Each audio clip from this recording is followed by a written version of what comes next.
pressure as a driver knowing that I'm chasing somebody and I'm trying to do everything I can to compromise on his mistakes. There's a guy right behind me who's ready to strike on mine too.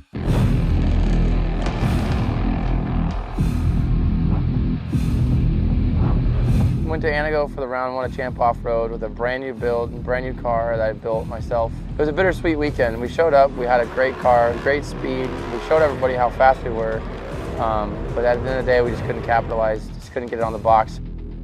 Biggest week of the year coming, which was Vision. We left Omaha with 6 cars in total. We had 3 cars, ready for short course and 3 cars built for battle in Ultra 4. Straight from Antigo into the biggest week of the year, and here we are now.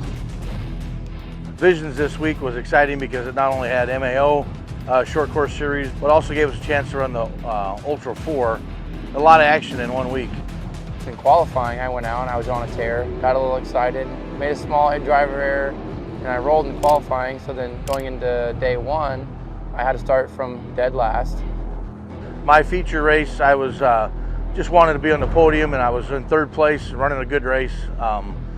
Guy got a little into me and rolled me pretty good down the long hill turn, and I think I rolled 3-4 times and totaled my car. And so then coming into day 2, we started 20th. It was probably the dustiest race I've ever raced here, and that itself was super scary, but we came from 20th, finished 9th, and I couldn't ask for anything better on that. Ultra 4 race, it was a 2-hour race. I got stuck in a tree, I got a flat tire, made it back to the pits, they got me going again, and I didn't certainly win, but just finishing a race like that is a real victory. Scotty Lawrence asked us if we'd be interested in being involved in his NITROCROSS spec class, and so we found out more about it, and it sounded like a great opportunity for Tyler to get out there with some famous names like Travis Pastrana. I didn't really have any expectations going into the NITROCROSS. It was like 1 and 2 all weekend. Me and Kanan, we were battling, and day 1, I had the fastest in practice, fastest qualifier. I was P1 in the heat race, and I was, we were going back and forth, and Kanan was right behind me. Tyler was in a heat race, and he was in 2nd place and was catching the leader, but he caught a rut going into one of the turns, bicycled it, and wasn't able to pull out of it before he hit one of those K-rails. And so we had pretty good damage to fix. We had committed maybe 3 guys to help with the mechanicking, but we needed all 6 of our guys. It was all hands on deck. So we had to replace both sides of his front end, and the boys were working overtime. We're borrowing all these parts.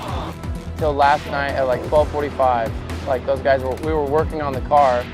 It takes one small mistake and it can change your whole world. And I'm super thankful because, we ended up getting the car fixed and we were able to go back out.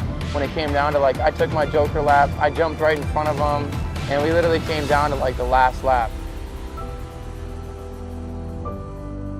But to end the week on a high note, getting 2 2nd place finishes in NITROCROSS against some pretty top level drivers, and then at the end of it, to get on the podium and to see Dana White hand you a bottle of champagne, that doesn't happen every day, dude.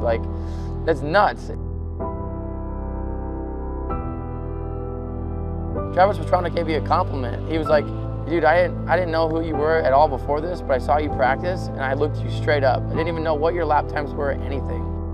I'm just a kid chasing his dream, man. None of this would be possible without the backbone and the people that help support us. Going to Crandon next weekend. We're super excited for what's to come. Watch out for Tyler and TR Racing.